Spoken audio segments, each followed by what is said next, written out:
Okay, it is definitely creepy down here. Poisonous spiders right there in the wall. Oh my God. They are? Yeah. So make sure none of them land on your head or anything. I don't see any rats down here, man. I can't believe. Oh my God, don't even talk about it. If I saw it, I'd freak my ass So off. this is as far as we're getting. There's no way we can go anywhere else. All right, I guess I'm going first. Yeah.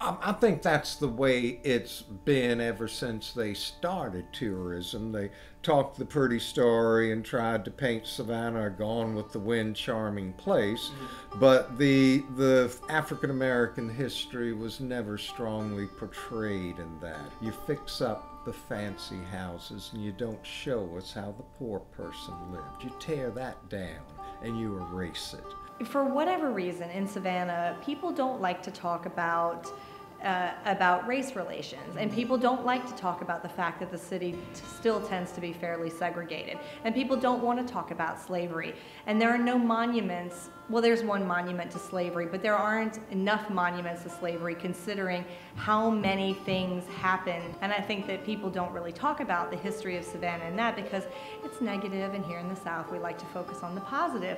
But real things happen, and I think that we need to look deeper into what actually happened, talk about what happened, and see if we can figure out a way to bring those things to light and talk about it as human beings. Did you know about the catacombs under Savannah? I did know that. You can't go a few hundred feet without being over someone who's dead.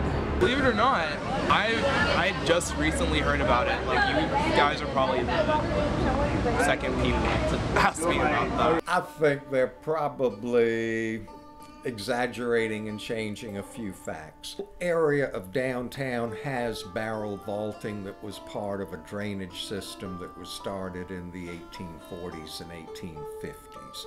And so yes, they could be utilized and connected in many ways. And yes, they could connect up down to the river because that's what they're trying to do, is get heavy rain standing water off the streets and into the river so it isn't interrupting the city life too much. There's not much there. There are little bits and pieces, but there really is no tunnel system underground. I think what people are referring to is that the sewage system was built to carry water and waste. And it looks like a tunnel because there are these massive barrel vaults, and it looks like it's meant to do more than what it does, but they were never built for human passage. People have seen these things and they get really excited and they think, oh, it's a network of tunnels, and it is, but it's not really a network for humans. Yeah, so I was at the park and walking, and like the fountain was like split open, and like there was like a ladder going down, and I like kind of looked in there, and it was kind of freaky. Yeah. I know there's a bunch of buried people. Oh yeah, that's always a good thing to have. I was really sort of, at the time, more interested in these tunnels that had to do with yellow fever. The hospital was rumored to have been moving bodies during yellow fever epidemics out into the park and burning the bodies quickly or something. I tried to explore that and I found out a few interesting facts. Under the entrance into the parking lot, there is the tunnel of the old morgue. It is off the western wing, and the morgue is nothing but a low tunnel. It has collapsed a couple times, and they've rebuilt the top with corrugated steel so cars can move 3 feet of dirt above. It is nothing but a tunnel from the basement of the hospital into a widened area, about half as wide as this room. There was a tunnel that existed from Candler Hospital, from the old Candler Hospital to the park, that did exist, and they really did carry deceased people through that tunnel so that they could take them away for funerals, a little bit outside of the eye of the public. In one corner was a cold water sink. A porcelain white sink sat in a corner with one valve for cold water. There was a marble plaque on the other side that said this was Savannah Hospital and the board of directors and stuff. That has been busted up over time. There is spray paint from people using the tunnel for the wrong things. But when you move towards Drayton Street out of that opening, there's an odd feature. It is two cast iron hinged arms that are basically folded up against the wall, but when you pull them out, they jut out into the hall, and that is where a coffin would sit. But that was one tunnel, there wasn't a network of, conveyance for dead people. Smugglers would use this place exclusively for their way of doing business because it was convenient. Because down here, if you look down at the bottom, you will see window wells. Those window wells are part of what is a tunnel system and a wine cellar. That's where the sailors would come to eat, drink, and get kidnapped when a captain of a sailing ship needed men. They would go down there, get them drunk, and hoist them up on their shoulders, carry them out through a tunnel that led out to the river. And when they got out there, they'd find themselves the next day on deck of a ship out to sea with a headache and a new job. Let's back up. Piracy was about over when Oglethorpe settled Savannah. All the rumors about spiriting away victims of yellow fever and shanghaiing seamen and pirates and all this other business, there's just really, the years don't match up. There's really not a lot of evidence. But where do we draw the line on who's a pirate and who is a seaman?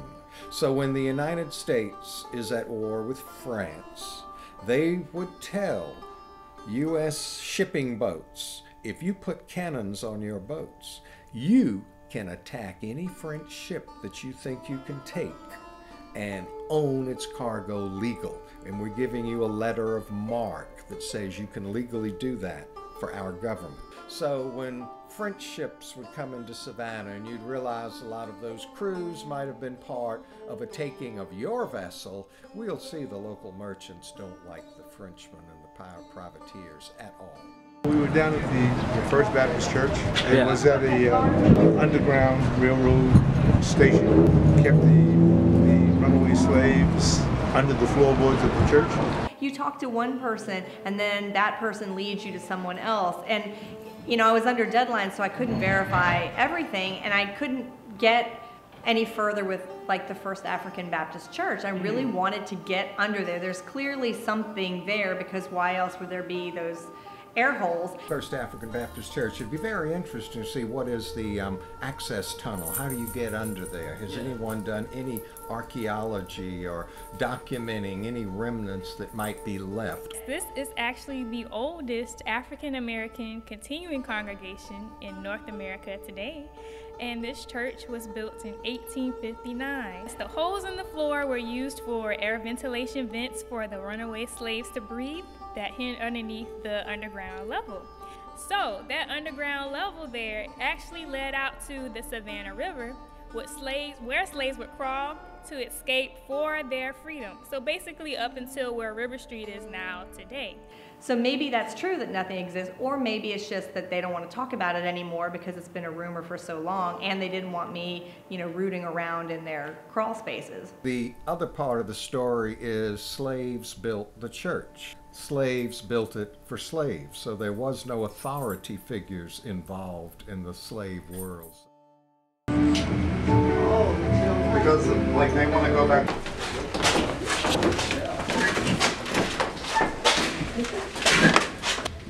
Do you know what this was for? Back whenever most of these buildings were built, most of the buildings in downtown Savannah have bank vaults in the bottom of them. They're from the 1800s, a lot of them. This one's probably just from the 1920s because of the mechanism being built.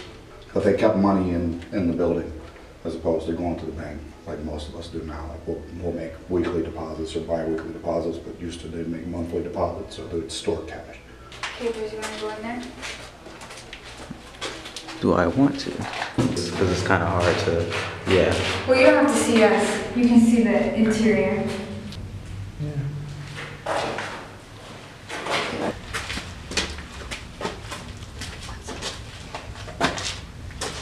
Ooh.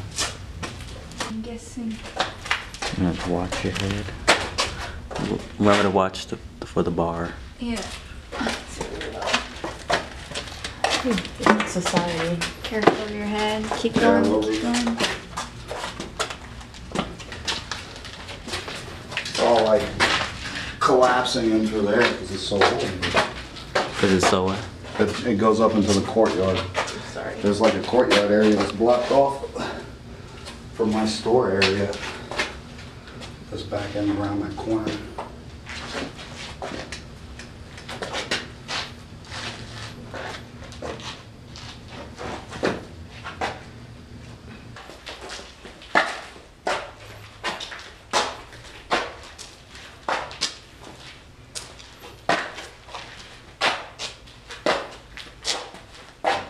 It used to, they sealed everything up, but used to, in my store upstairs, there's the wall, there was a chimney. And so there used to be a chimney.